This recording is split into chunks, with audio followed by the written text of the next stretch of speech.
So promise. Hey guys, you ready for the test in AP English tomorrow? Yeah, but I have some questions about the book Heart of Darkness. Me too. What were some of the major themes? Yeah, I didn't quite get them all. Let's go over them. Good idea. I found the book a little dark. Hence the title, Heart of Darkness. Let's dive in, friends. So darkness is a big part of the story. I mean, it's in the title. A lot of the scenes and the characters in the story included an element of darkness. So is darkness a person or a place? It's a person. Place. Maybe it's both. There has to be stuff that support both sides of the story. Should we vote or not? Nah, we shouldn't vote. Maybe it's not a person or a place. I mean, it has to be something. Where does it show up in the text? Kurtz, he did all this. How does he represent the darkness, though? Because the other characters are light, they didn't do anything wrong. Wait, what exactly does the darkness itself represent? Savagery, infinity. Yeah, it's kind of representative of primitive values, like the savages Marlowe comes across. It could also represent corruption, like how Marlowe and Kurtz went to Africa as normal people, but being in Africa corrupted them, especially Kurtz. Marlowe wasn't exactly corrupted. The darkness of Africa just changed his views on humanity. Kurtz could also represent the darkness by the mystery that surrounds him in the beginning of the story. Well, that could also be how the darkness changes in the story. So does it then change from him into a place? What does that even mean? I think the darkness is Africa, especially because of how Africa changes the people who live there. Like who? Well, Kurtz changes a lot, doesn't he? Yeah, he was a totally normal guy until he went to Africa. Once he got there, he got into a mindset that he was a god. He thought he was superior to the natives with his success in the ivory trade. Yeah, right here. At the end of chapter 2, the novel says that Kurtz stated that the men must necessarily appear to themselves, the savages, in the nature of the supernatural beings. We approach them with the might as of deity. See, Kurtz thought of himself as a god to the people. He had the power over them because of his ivory trade. Exactly. When he first got to Africa, he was all normal. This quote just goes to show, to prove how he changed. Here's a quote. I had to turn to the wilderness really. Sorry, guys. The wilderness really, not to Mr. Kurtz, who I was ready to admit was as good as buried. And for a moment, it seemed to me as if they were also buried in a vast grave full of unspeakable secrets. I felt an intolerable weight oppressing my breast, the smell of the damp earth, the unseen presence of victorious corruption, the darkness of an impenetrable night.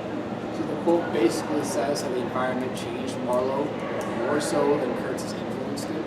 Yeah, pretty much. The quote is kind of supporting both the human and the place ideas of darkness. That's true. It says Kurtz was as good as buried. So him going to Africa completely changed his personality. He lost a lot of societal values and became almost savage. Kurtz put human heads on stakes outside his house, so he definitely was a savage. It says right here, we find the page, guys. A head that seemed to sleep at the top of the hole, and with the shrunken dry lips showing a narrow white line of teeth, was smiling too, smiling continuously at some endless and jocose dream that was of that eternal slumber. That's a good point, but isn't darkness also a place? Here, this quote compares the dark night to corruption, right here. The unseen presence of victorious corruption, the darkness of an impenetrable night. That makes sense. I mean, we did say the darkness of Africa changed Kurtz and Marlowe, like it corrupted them. How was Marlowe corrupted again? Well, See here. Hold on, let me find it. I wrote the page down. Okay, here we go. See here, Marlowe lies. He tells Kurtz's fiance his last words were about her.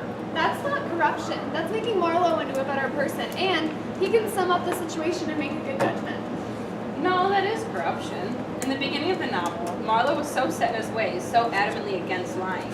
He says, "You know I hate to test and can't bear to lie, not because I am straighter than the rest of us, but simply because it appalls me." Yeah, and when he lies at the end, that shows how his journey in Africa changed his values. He's fine with lying after he leaves Africa, but he hated it before he went in. That's true. I guess it's corruption then. Yeah, right here. Look, on page 65. Marlowe states that, true, he had made that last stride, he had stepped over the edge, while I had been permitted to draw back my hesitating foot. That is why I have remained loyal to Kurtz to the last. This is kind of showing how Marlowe acknowledged how he changed, but he wasn't going to the place that Kurtz had gone. This proves that Marlowe believes Kurtz was the darkness. Kurtz stepped over a line and became dark. So Marlowe isn't corrupted by the darkness in Africa. He is just loyal to Kurtz. This is how the darkness changes, when a character allows the darkness to affect them. The Congo is a dark place. When you make your decisions based on the dark place, you become dark. And after you veered away from like European correct society, that's how they view you. Yeah, Kurtz was dark. It doesn't necessarily mean his legacy was dark, right? No, it doesn't, because Kurtz was remembered for his speeches and his voice, and the company praised him for his eye for business and his success. This kind of reminds me of Ozymandias. How? Well, the pharaoh thought the world was his to control and everyone else in it was insignificant. Compared Like a to his- grasshopper, insignificant.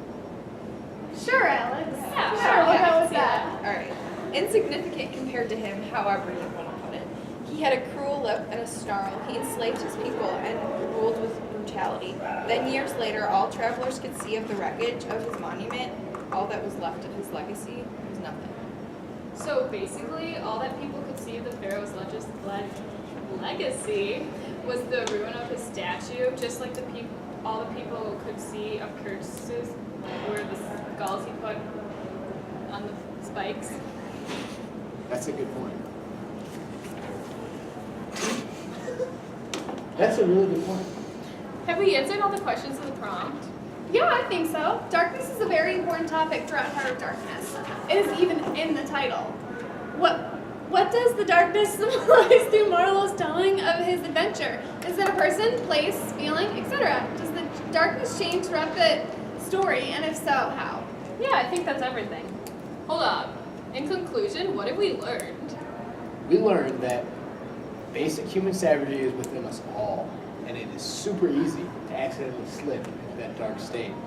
Darkness can manifest itself in many places. Kurtz was dark, and Africa was dark. Even though Marlowe was surrounded by the darkness in Africa, he didn't cross the line into complete savagery. I think we've covered it all. I think we're really prepared for this test. I agree. So we're done? Nice.